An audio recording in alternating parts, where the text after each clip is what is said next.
Well, it's not often we get a candidate for governor on this show. I don't know if we ever had before, but we certainly are thrilled to have one here today. Neel Kashkari, you are the Republican candidate for governor of the state. It is a pleasure to have you here, sir. Thanks for having me. It's great to be here. Let's talk a little bit about your background, and there might be people that don't know too much about you. But your parents immigrated here from India, right? That's right, about 50 years ago. I was born here, actually born in Ohio. But we were a normal middle-class family. My parents were immigrants. I grew up bagging groceries and mowing lawns like so many other kids. But my parents insisted I get a good education, and I became an aerospace engineer, and that's what actually brought me to Southern California, to Los Angeles, when I started my career. Beyond that, you went back and you went back to college, right, to University of Pennsylvania. Yeah, I took out $100,000 of loans, which is a scary thing to do, and I got my MBA from Wharton. And then I came back to California, went into business and finance before I ended up going to Washington, D.C. So the big question is, what turned your attention to politics? I do see that you were Assistant Secretary of the Treasury under George W. Bush, right? Yeah, so I spent 3 years in Washington tackling the terrible economic crisis in 07, 08, and 09. And during that crisis, we got Republicans and Democrats to work together. And we did controversial things, but really important things for the American people. I came back to California, returned to the private sector at PIMCO in Newport Beach. But then I looked at California and realized too many Californians are struggling. Our schools are ranked 46th out of 50 states. Our job market is 44th out of 50 states, and we're #1 in poverty. And I said, someone has to step in to lead the fight to rebuild California's middle class. And if it's not going to be me, who's going to do it? Okay, so that got you into that, and the time that you were with the Secretary of the Treasury, you picked the perfect time, didn't you? Well, you had a big time. plate, didn't you? Let's get into some of the issues here, and one of the things we're going to talk about is people may have seen your ads, I'm sure, and the one particularly that is running a lot right now is a little boy drowning in a pool, and you pull him out. And it's really in relation to a decision. It's called the Vergara education decision. It was a case about teacher tenure. And explain that. Sure. People may not know. They may see the ad and go, what exactly is he talking about? But so here's what, our schools are ranked 46th out of 50 states. 9 kids actually sued Governor Brown and said that their rights are being violated because they're not getting a good education. And people laughed, kids suing the governor, come on. But in 2014, those kids won. And the court sided with the kids and said, yes, your rights are being violated. Then Jerry Brown had a clear choice. Stand up and fight for those kids, or turn his back on them and fight for the unions that have funded his political career. Jerry Brown turned his back on and betrayed kids who asked him for help, and he's defending the unions, fighting those kids in court. And that ad, I was trying to come up with the most powerful image I could, because who among us would turn our backs on young children who are desperate to get a good education? You wouldn't. I wouldn't. I want everyone in California to know what Jerry Brown has done. In this case, if I'm not mistaken, it went through Superior Court in L.A. Yes, that's correct. And it won. But right now, is it going through appeal? Yeah. So Jerry Brown, that's my criticism. Okay. Jerry Brown has joined the appeal. As governor, he had discretion. He could have said, no, I'm not going to appeal the case. I'm going to stand with the kids. But he said, no, I'm appealing. I'm going to fight those kids in court. And all the kids are asking for is a good education. And Jerry Brown is fighting those kids in court. And that's when I want everyone to know what he's done. Another question on that is, it's about teacher tenure. It is. And as a caveat here, I think 3 of us are married to teachers. And certainly they have also seen maybe instructors that have maybe been there a little too long, let's put it that way. But they have also seen really good teachers that maybe they're the people above them, the administrators, where they have moved around or not treated them very well. So how do you say, let's protect the teachers that are really doing a good job? Yes. Well, the vast majority of teachers, I think, are dedicated professionals who are in teaching for the right reasons because they love kids and they want to give kids a better future. But every profession has a few bad apples. Right. And what the judge realized is that if they couldn't fire the few bad apples, you know what they do? They transfer them to the poor district. And then you've got poor kids who need the best teachers who end up with the worst teachers, and their rights are being violated. So we have to find the right balance. My whole education plan is putting the power and the control in the hands of parents and teachers together, so they can decide how to run the schools. They can make these decisions, not Sacramento and certainly not Washington, D.C. All right. I think people may remember the campaign during the primaries, and you had a very, I thought it was a very entertaining ad. We liked it at our house called, I guess it was titled Jerry Brown's Crazy Train, where Right. you're smashing the train. You were talking about high-speed rail. And I think it's going through a lot of different changes right now. I think even Gavin Newsom came out looking at that going, wait a minute, we got to look at this a little bit differently here. What's your take on that? Yeah. I think people would, on one hand, go, you know what, we need better transportation in California. On the other hand, if we want to get from here to San Francisco, why are we going through Fresno? No offense to anybody who's from Fresno. I've got relatives there.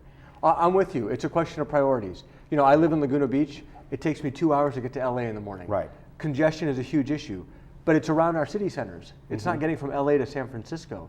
And we really want to spend $70 billion or 100 or whatever it's going to cost on this train from LA to San Francisco. My plan is to cancel the train, invest in the resources we need. We need a lot more water for our state. We should be investing a lot more in water.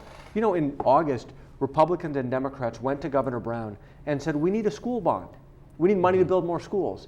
He said, no, we can't afford it. Well, because if you spend $70 billion on the train, it crowds out other important investment priorities. So to me, it's about priorities. A train from LA to San Francisco should be at the bottom of the list. More water, better schools, that should be at the top of the list. Speaking of water, Proposition 1, and it kind of goes hand in hand, Proposition 2, as far as one is, of course, for lack of a better term, the water barn, conservation, but storage of water. And 2 is basically kind of storage of funds, rainy day funds, so to speak. Where do you stand on both of those? I'm in favor of both of them, but they're not nearly enough. I call them the better than nothing bills, right? Water storage, the Governor Brown's water bond has enough money for one new dam or reservoir. There's no one in our state who thinks that one more dam or reservoir is going to prepare us for the next drought. We need a lot more investment. And the rainy day fund does a little bit of good, but our budget is so volatile because of tax revenues and because of the stock market, this is not going to solve that problem. So we need bold solutions. I'm going to vote for them because they're better than nothing, but they're not nearly enough. Another proposition that's on the ballot is 47, and this deals in criminal sentences and misdemeanor penalties. Explain that a little bit, the gist of this. And I know that if anyone saw the debate with you and Governor Brown that was on the California channel and some PBS channels, you were really talking very adamantly about being against this. Well, we need sentencing reform. We need criminal justice reform in California. And we probably do need to change some of our sentences from, in some cases, from felonies to misdemeanors. But that needs to go through a proper process where you have experts, you have legislators looking at this very carefully. You know, Governor Brown passed something called realignment, where he shifted serious felons from state prison to county jails. But the county jails are full, and they're having to release them out onto the streets. So crime is climbing all around the state. You can't rush this. You got to get it right. So I'm not in favor of 47. I'm against it. I'm going to vote against it because a bunch of private citizens just came up with this with their lawyers and put this on the ballot. In my opinion, it has not been vetted. It has not gone through proper study. I don't know what the consequences are going to be, and I don't want to just start releasing more people onto our streets if they're committing serious crimes. Okay, so your take on this is it needs another look. It needs another look. Let's not go rush and change this, in my opinion. What about, you mentioned the prison system here, and of course there was the decision by the courts about the conditions in the prisons. And on one hand, Governor Brown has said, my hands are tied, I've got to release these folks. And others have said, no, there's ways to get around this at this point until more prisons can be built, or looking at it different ways. Yeah, so Governor Brown said, either I'm going to release prisoners or I'm going to have to spend a lot of money building more prisons. That was a false choice. If you look at what some other states have done, like Texas, they've actually embarked on prison reform. Texas's prison population is shrinking. they're shutting prisons, and their crime rate is going down. Governor Brown just released prisoners, and now our crime rate is going up. So he took an easy way of getting a problem off of his desk, and he pushed it down to our counties and to our local cities. So what I will do is keep dangerous people locked up using temporary measures. If we have to rent more bed space out of state, then let's do that. But let's get going on the reform program that he hasn't even begun, so that we can reform our system and deal with this over the long term. You live in the area, and there's a lot of conservation measures in the state. Some are great, and they all may have some great meaning, but some are a little overreaching. Although this isn't a huge thing, right now we are seeing sort of a backlash against the grocery bags. There's actually people going around getting signatures to put it on the ballot, not this ballot. If it goes through, it would be 2 years from now. I think in general people would agree that, okay, you know, these bags can be a nuisance. They're going out into the oceans, into that great island of debris out there. But on the other hand, it can cost people money. You're going to have to forcibly be paid or pay out 10 to 25 cents per bag that you use. What's your take on that? What should be done? Yeah, look, we already did this in Laguna Beach, by the way. I've been, using paper bags now for a year. This is another example of Sacramento being out of touch with the struggles of working Californians. Number one poverty rate in America, schools that are near the bottom, job markets that's near the bottom, and these are the things that the legislature's focused on. In addition to banning plastic bags, Governor Brown signed a law that regulates football practice.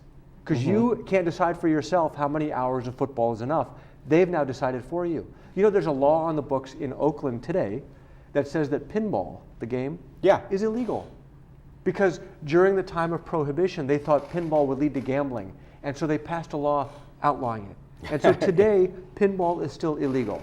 Instead of focusing on the big problems of our state, not enough water, our jobs fleeing the state, companies leaving, they're focusing on these trivial issues. If I'm elected governor, I am going to stop the insanity, and I'm going to focus on the big issues facing California. We've seen some big companies leave, and or at least maybe shift some of their focus elsewhere. Of course, recently the news was Tesla, and Tesla is, of course, the all-electric vehicle. If you want to look at one, they've got a shop in Mission Viejo Mall. They're pretty cool. But they are building now I believe, a battery manufacturing plant, if I'm not mistaken, outside the state.